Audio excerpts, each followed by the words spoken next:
buenos días, amigos de Moriarty News para Canarias al Sol. Estamos hoy aquí en el municipio de La Laguna, concretamente en las instalaciones del Hotel Aguere, que nos ha cedido amablemente este espacio para poder entrevistar hoy a don Santiago Pérez. Poco puedo decir de más de don Santiago Pérez, que es un referente de la política canaria. Muy buenos días, don Santiago. ¿Qué tal? Muy buenos días.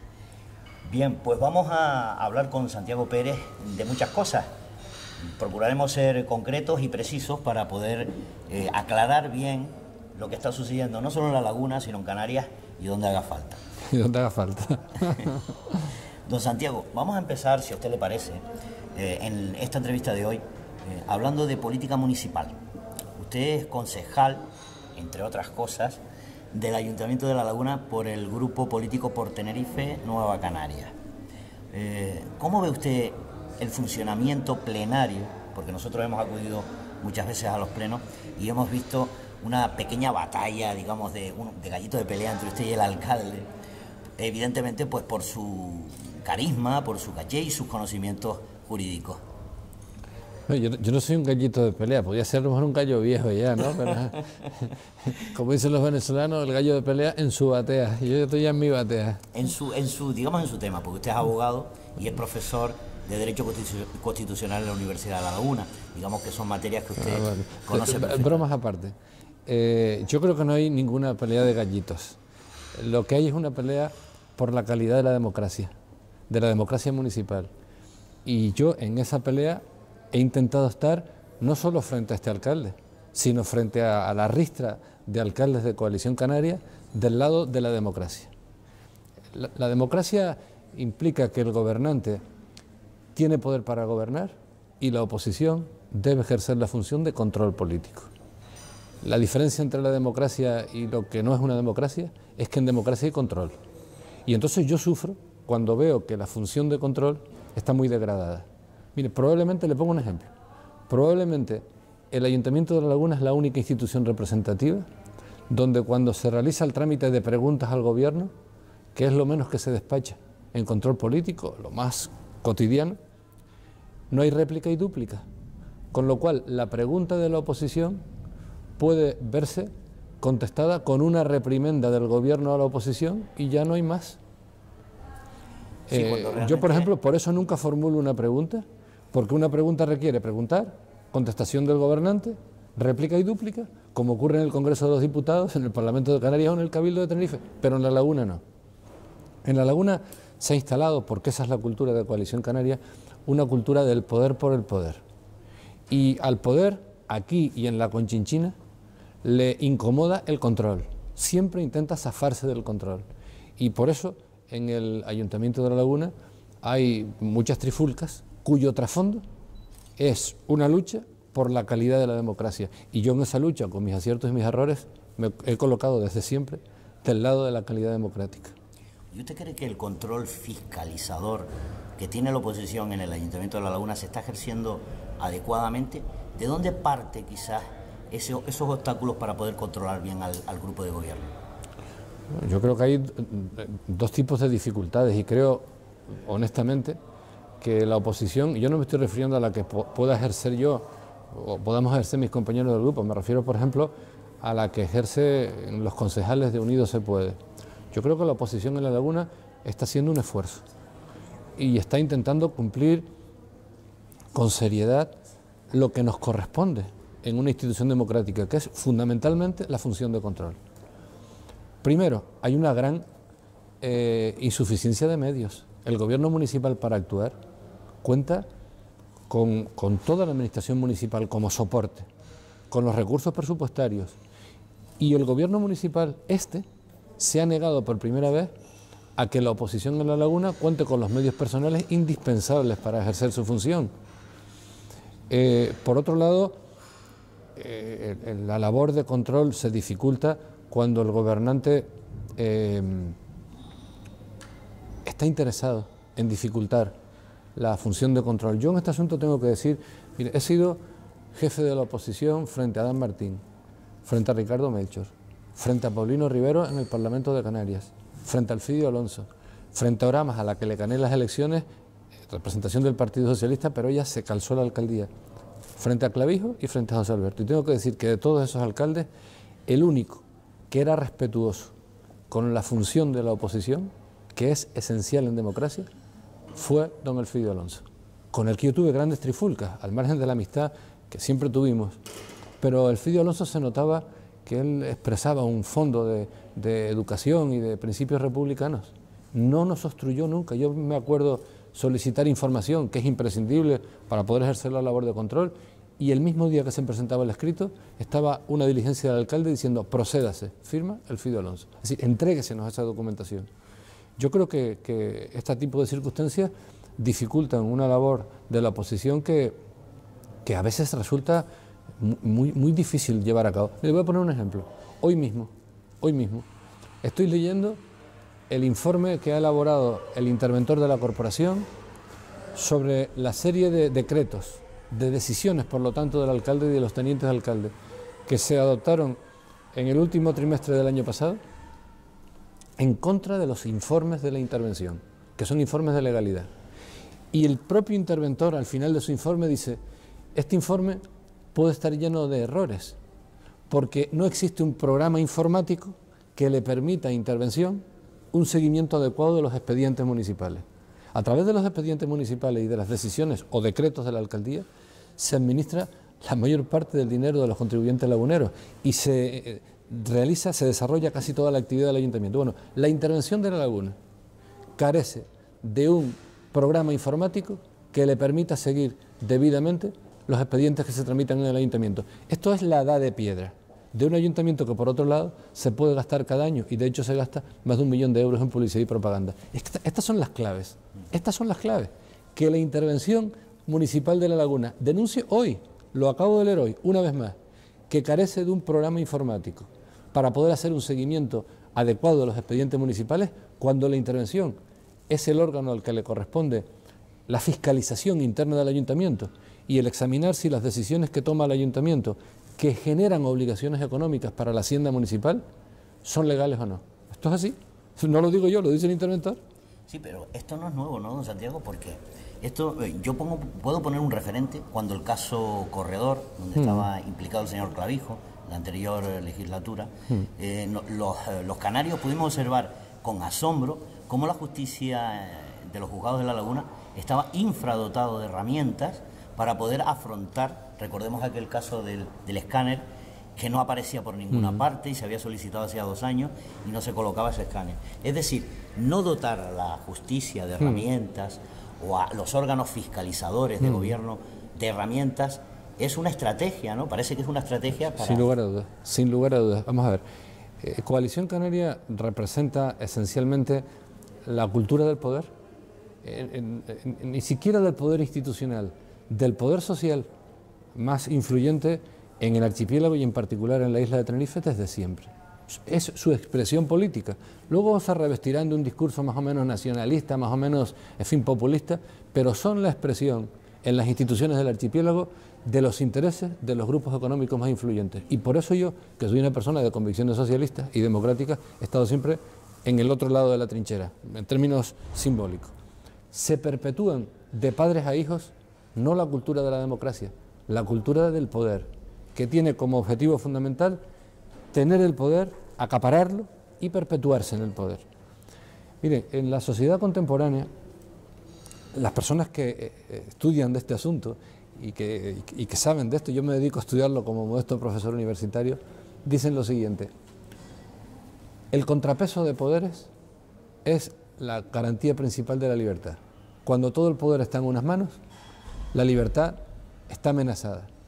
Y en la sociedad contemporánea, el contrapeso de poderes lo ejercen la opinión pública, los órganos de control de legalidad, como pueden ser la Secretaría o la intervención en un ayuntamiento, que tienen que ser independientes para poder ejercer, tienen que tener una situación de independencia para poder ejercer esa función de control, y unos jueces independientes.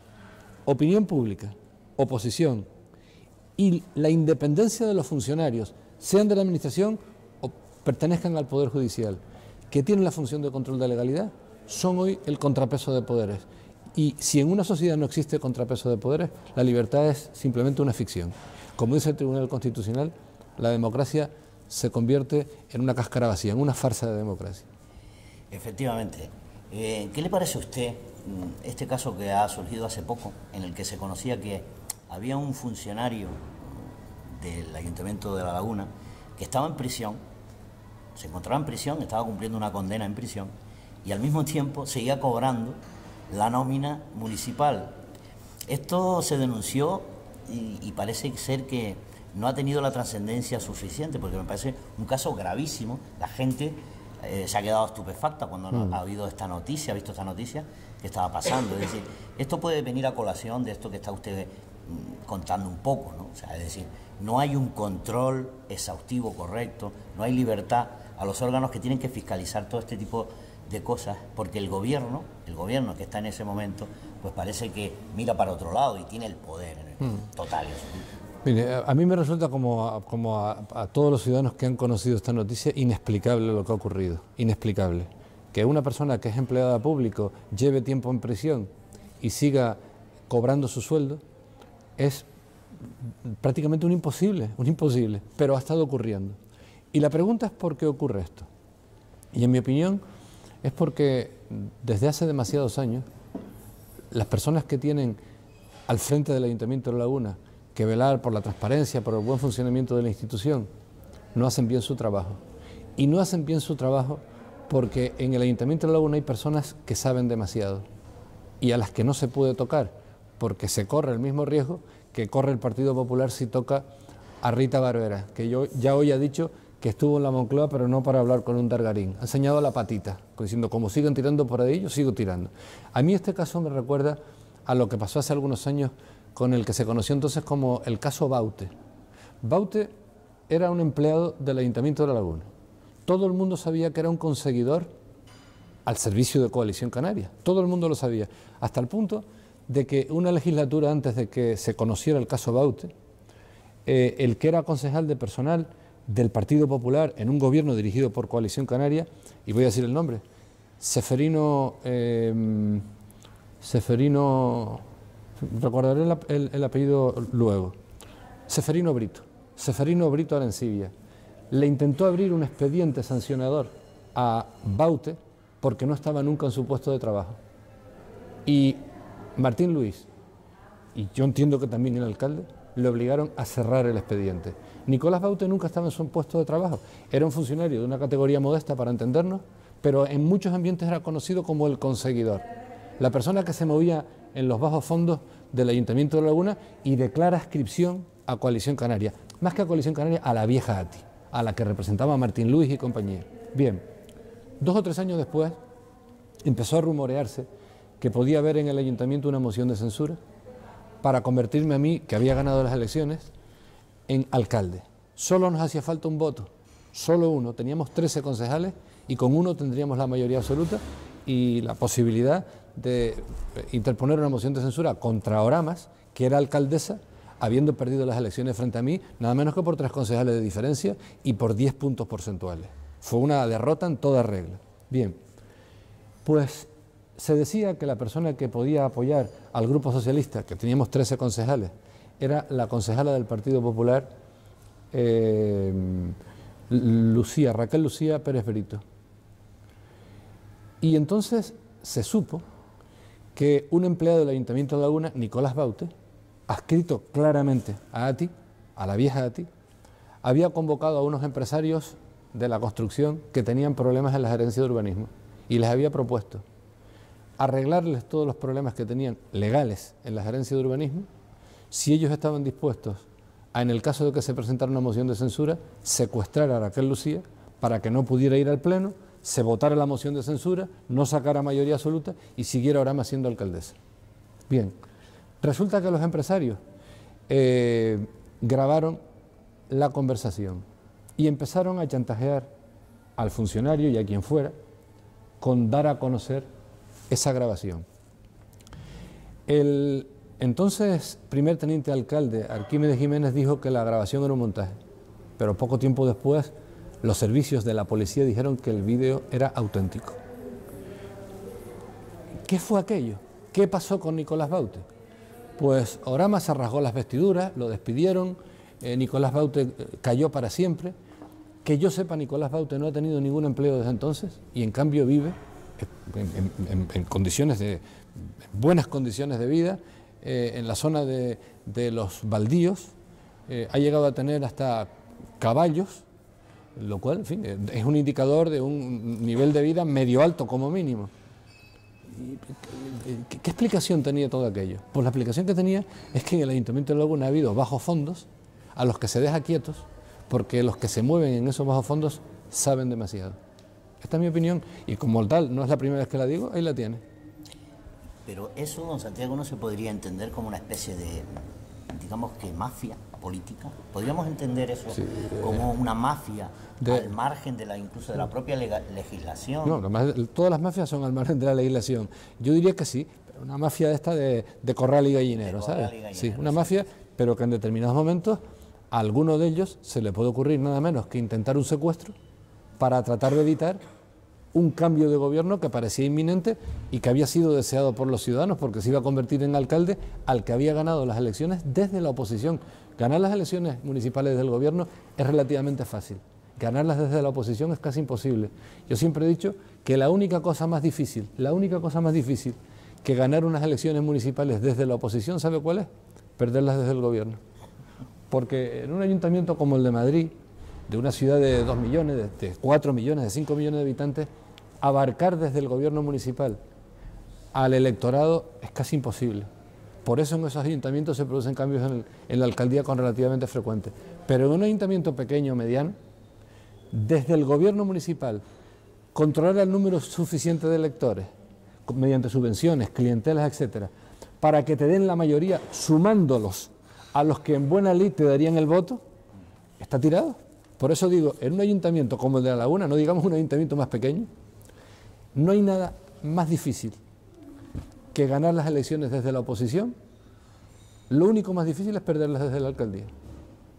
Y claro, se perpetúan, y yo creo que en la democracia la alternancia es una condición esencial, porque el gobernante que sabe, el partido que sabe, que lo haga bien o mal, sigue gobernando, como ocurre en la Comunidad Autónoma de Canarias, es un gobernante que empieza a gobernar sin responsabilidad, porque no se siente obligado a darle cuentas a nadie, porque la responsabilidad de un gobernante se la exigen en buena democracia los ciudadanos con el voto.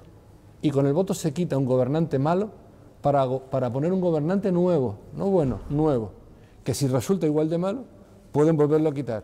Cuando en una democracia ese circuito, poder-responsabilidad, está obstruido, como ocurre en Canarias, por ejemplo, y como muchos alcaldes que se perpetúan en el cargo, sean de Coalición Canaria, que reconozco son maestros en la tarea, o sean del Partido Socialista o del Partido Popular. Cuando un alcalde se sabe blindado frente al cambio de gobierno, la democracia padece. Y esto se puede decir de cualquier alcalde que se haya perpetuado en el gobierno 20, 30 años o más. Y eso, don Santiago, no podríamos también achacarlo un poco a la propia coyuntura de los partidos políticos. Usted perteneció al Partido Socialista Obrero Español en una etapa buena de su carrera política. Yo recuerdo aquellas demandas y denuncias que usted mantenía en contra de la corrupción en todos los ámbitos, no solamente en el ámbito municipal, sino en el ámbito autonómico, aquellas denuncias contra el caso de las Teresitas, etcétera, etcétera. Pero ahora usted está en otro grupo político. ¿Cuál fue esa desavenencia que usted tuvo con el Partido Socialista? ¿Fueron desavenencias personales con personas o con la política en sí del grupo político? Vamos a ver.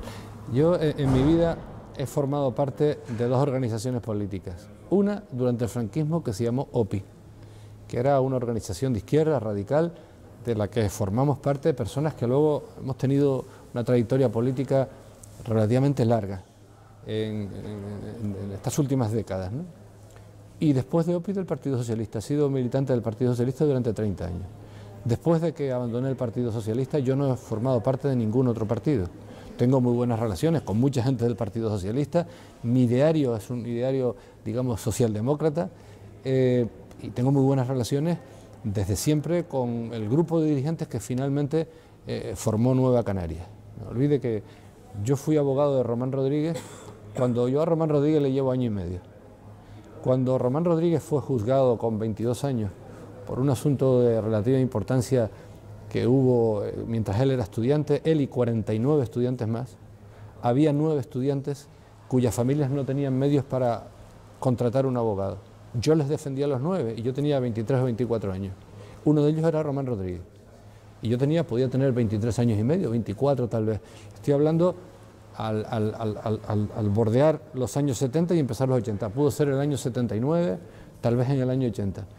Tengo muy buena relación con muchos de ellos.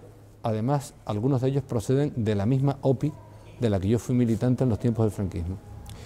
¿Por qué abandoné yo el Partido Socialista? Lo abandoné porque estaban ocurriendo algunos acontecimientos políticos, no fue un tema de malquerencias personales, yo tengo buenas relaciones con mucha gente del Partido Socialista y no tan buena con otros, como en cualquier colectivo. Fue porque, primero, yo percibí que el Partido Socialista Canario estaba perdiendo el ámbito de autonomía que habíamos defendido los socialistas canarios durante muchos años para definir nuestra posición en la política canaria. Y que en el Partido Socialista Obrero Español, quebrando una larga tradición federalista, que es característica del Partido Socialista, Ferraz estaba doblegando a los socialistas canarios al servicio de una estrategia de alianzas en las Cortes Generales que beneficiaba a Coalición Canaria. Es decir, Ferraz utilizaba el socialismo canario como moneda de cambio para conseguir el apoyo de los 2, 3, un diputado de Coalición Canaria en el Congreso de Diputados.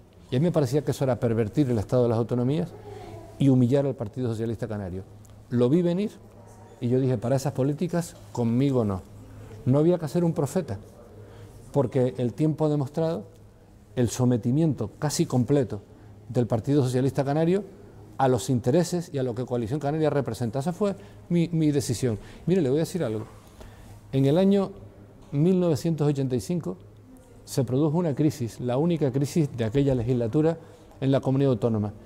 Y Jerónimo Saavedra, que era presidente del gobierno, dimitió. No tenía mayoría suficiente, era un gobierno en minoría, 27 diputados de 60, y estaba completamente hostigado por CDS, por Alianza Popular, por las agrupaciones independientes de Canarias, por diputados de izquierda nacionalista como Osvaldo Brito y compañía, y llega un momento en que Jerónimo Saavedra dimite. Se abrió una etapa de negociaciones para intentar configurar una mayoría que le diera estabilidad. El que negoció en nombre del Partido Socialista fui yo tenía 30 años cuando entonces. Ferraz, el Ferraz de Felipe González y Alfonso Guerra, plantearon que pactáramos con el CDS, porque entendían que esa era la forma de evitar que Alianza Popular se convirtiera en el gran partido de la derecha. Y los socialistas canarios decidimos otra vía de pactos, y se fraguó lo que entonces se llamó el Pacto de Progreso, que lo negocié yo en nombre del Partido Socialista. Es decir, Ferraz proponía una política de alianzas y los socialistas canarios decidíamos otra en los asuntos canarios. Esa tradición de autonomía, te pongo un ejemplo, esa tradición de autonomía estaba quebrando. El Partido Socialista Canario corría el mismo riesgo que ha vivido el Partido Popular durante años, convertirse en un apéndice de Coalición Canaria. Y yo no estaba dispuesto, después de una larga trayectoria oponiéndome a lo que Coalición Canaria es y representa, a acabar convertido en un pupilo de Coalición Canaria. Y por eso me fui del Partido Socialista.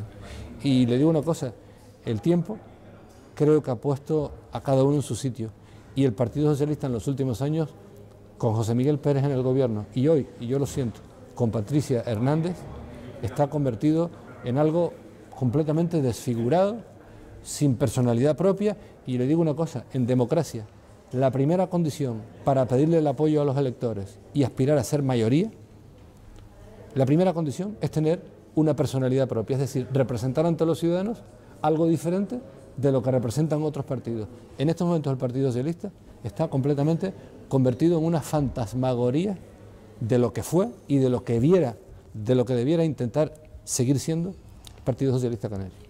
¿Usted cree que en aquel tiempo, cuando usted nos hace referencia a aquellas derivas del Partido Socialista a nivel canario, el destierro al que se vio sometido Juan Fernando López Aguilar en aquel momento, que fue, digamos que, enviado a Europa como eurodiputado, fue como consecuencia de esas políticas que usted nos está contando de desfiguración del Partido Socialista? Sin lugar a dudas. A Juan Fernando resultaba tan incómodo como, en fin, con la personalidad que él tiene y la proyección que tiene, como en otro nivel he resultado incómodo yo. Por eso mi afinidad con Juan Fernando, porque yo no era amigo de Juan Fernando, ahora sí lo soy, cuando él vino a la política canaria, pero entendí desde el primer momento que él y yo teníamos una sintonía, compartíamos valores, compartíamos discursos, compartíamos la ambición de que el Partido Socialista Canario fuera un partido con vocación de mayorías, pero para representar algo distinto. A él le sometieron a un cerco. Yo recuerdo que cuando él ganó las elecciones en nombre del Partido Socialista y se llevó a cabo el debate de investidura de Paulino Rivero, que las había perdido, porque Coalición Canaria parece que no, pero es que lleva perdiendo elecciones en Canarias a pesar del sistema electoral desde hace ya más de una década. Y desde hace más de una década, a pesar de perder, se calza la presidencia del gobierno. Bueno, pues aquel debate es un debate en el que yo me puse literalmente enfermo, físicamente enfermo, porque en lugar de ser un debate de investidura del que aspiraba a ser presidente del gobierno, Paulino Rivero, se convirtió en un debate de linchamiento de la figura y de lo que representaba Juan Fernando López Aguilar. Y esto se produjo sin que los que en el Partido Socialista tenían la obligación de arroparle, lo hicieran. Y me puse a arroparle yo, sin ser el portavoz parlamentario y sin tener chance en el reglamento parlamentario. El presidente del Parlamento me llamó varias veces la atención y yo aquel día me enfermé. Pero es que veía en Juan Fernando, me veía a mí mismo Juan Fernando, veía lo que estaba pasando Juan Fernando, lo mismo que yo había experimentado durante años, y me identifiqué con él y salí a dar la cara por él. Juan Fernando se fue, pero se fue porque quiso, ¿eh? Se fue porque quiso, pero se fue como fruto de que estaba acorralado, también en su propio partido, a pesar de haber ganado las elecciones y ser el primer candidato del Partido Socialista que en más de una treintena de años gana y gana brillantemente las elecciones, y las gana desde la oposición, porque insisto, es mucho más difícil ganar las elecciones desde la oposición, también a nivel autonómico, que ganarlas desde el gobierno. Pues Santiago, por cuestiones de tiempo vamos a terminar esta entrevista ya hoy aquí con usted. Encantado. No me gustaría marcharme sin dejarle una cuestión final, ya para terminar con esta entrevista del día de hoy, invitándole a que usted pues sea tan amable de concedernos más entrevistas a lo largo del tiempo, porque podríamos hablar con usted pues muchísimo tiempo de todo este tema. Ahora usted está dentro del grupo político Por Tenerife Nueva Canarias. Yo no quiero decir que usted pues pertenece, digamos, de una manera organizativa al grupo político, pero puede usted ser un concejal independiente dentro de este grupo. El programa de Por Tenerife Nueva Canarias tiene una vocación social, como usted siempre ha sido una persona socialdemócrata, defensor no solamente de la ley, sino de las políticas sociales. ¿Está usted a gusto en Por Tenerife Nueva Canarias? No, vamos a ver, Por Tenerife Nueva Canarias es una candidatura electoral que promoví yo como independiente y a la que se incorporaron personas no afiliadas a ningún partido que habían destacado hasta entonces por su participación en la resistencia ciudadana, por ejemplo, frente al Plan General de Ordenación que intentó imponerle a la Laguna Clavijo. En nuestro programa es un programa de clara orientación de izquierdas. Contamos para las elecciones con el apoyo de Nueva Canarias, pero la primera y la única persona de Nueva Canarias que figura entre los 10 primeros candidatos de la lista es el número 4. Todos los demás somos independientes. La candidatura nuestra es una candidatura surgida muy de abajo, porque, insisto, yo puse mi nombre, puse el grado de conocimiento, de respaldos electorales que a estas alturas de mi vida pueda conservar entre la ciudadanía lagunera, pero nuestra candidatura, es imposible entender nuestra candidatura sin entenderla como una reacción y una propuesta alternativa frente al modelo de ordenación del municipio que intentó Coalición Canaria y que volverán a intentar, se lo anuncio. Como una reacción frente a la situación de un ayuntamiento que está en una situación financiera comprometidísima, que es la herencia de Ana Oramas y por la que Ana Oramas no ha rendido nunca cuenta. Por eso se marchó. Ana Oramas se marchó con los pies en polvorosa, porque ella vio venir la crisis económica, sabía que el Ayuntamiento de Laguna estaba endeudado hasta aquí, pero los laguneros no lo sabíamos, porque gran parte de esa deuda era deuda oculta. Y mire si era deuda importante, que cuando Oramas se fue, la deuda oficial de la Laguna era de 30 millones de euros, la oficial, pero la real, que luego afloró, era de 100 millones de euros. Y Oramas se mandó a mudar, pies en polvorosa, porque vio venir la crisis económica y como ella sabía que tenía el ayuntamiento endeudado hasta aquí, pero los demás no lo sabíamos, dijo, con esta crisis económica y con esta deuda yo no voy a poder hacer nada y mi popularidad va a empezar a menguar. Y como ella es una profesional del poder, ni siquiera de la política, se marchó corriendo de La Laguna sin dar cuenta a nadie y utilizando como pretexto una vez más en su vida a su hija y a sus cuestiones familiares. Yo le voy a decir una cosa, nadie conoce a mis hijos en el gran público, lo conocen las personas que me conocen a mí. ¿Y sabe por qué? Porque yo nunca he usado los temas familiares en la campaña política y Oramas los usa siempre. Yo me acuerdo cuando Oramas vino de candidata por primera vez a la alcaldía de La Laguna, que perdió las elecciones y las perdió rotundamente y a pesar de eso se calzó la alcaldía, que en aquella campaña electoral Oramas se pasó toda la campaña con la hija en brazos y la niña tenía 1 año y medio, con la hija en brazos. Eso era una utilización de su niña a efectos propagandísticos para que las mujeres se identificaran con ella como si fuera una madre normal. Yo le voy a decir una cosa que no he dicho nunca. En la crianza de mis hijos yo he estado muy involucrado, pero nadie conoce a mis hijos y tengo la suerte que me ha dado la vida de tener 2 hijos excelentes, pero el gran público no los conoce, porque yo nunca los he usado en mis actividades políticas. Oramas siempre. Y esto marca no solo una diferencia de talante personal, una diferencia de cultura política. La diferencia que hay entre quienes creemos en la democracia y quienes viven la política como manipulación permanente. ¿Le parece? Me parece que sus palabras son clarísimas y contundentes. Muchas gracias, don Santiago, por esta entrevista. Ha sido un placer, sobre todo por esa realidad que usted nos pinta, nos cuenta y nos describe. Mire, déjeme contar una cosa. Lo que usted quiera. Mire, un tema del que yo no he hecho nunca particular gala, pero del que quiero hablar hoy. Mire, en el año 98, en vísperas de las elecciones del año 99, en las que yo fui candidato más votado, en La Laguna se tramitó una operación urbanística, en mi opinión, completamente al margen de la ley, que fue reclasificar 50.000 metros cuadrados en la zona de Montaña Pacho, la zona de las grandes superficies, que estaban destinados a la construcción de un parque urbano previa expropiación. Bien, pues esos 50.000 metros cuadrados se convirtieron de la noche a la mañana en suelo comercial, en la zona en aquel momento más cara de Tenerife, la zona de las grandes superficies, el polo comercial de los Majuelos. Bien, la compensación que iba a obtener La Laguna por esa reclasificación express era de meramente 600 millones de pesetas, cuando el monto inmobiliario de aquella reclasificación, cifrado por los servicios municipales, estaba entre los 10.000 y los 15.000 millones de pesetas. La compensación para La Laguna, por una decisión que dependía exclusivamente de su ayuntamiento, era ridícula. Yo recurrí a aquel expediente. El expediente se tramitó ante la jurisdicción contenciosa administrativa y ganamos el pleito. Y lo ganamos frente a los mejores letrados que defendían al ayuntamiento y a la parte empresarial que se iba a beneficiar de aquella operación. Le digo, el letrado era nada menos que Luciano Parejo. Bien, rector de la Universidad Carlos III y una de las figuras más eminentes del derecho público español, Luciano Parejo. Bien, ganamos el pleito aquí, lo ganamos en el Supremo. Lo ganamos primero frente al gobierno de La Laguna, que lideraba Alfredo Alonso, luego frente al gobierno de La Laguna, que lideraba Oramas. Y finalmente ante el Supremo pleiteamos solo el representante empresarial y nosotros. Ganamos. El convenio hubo que renegociarlo.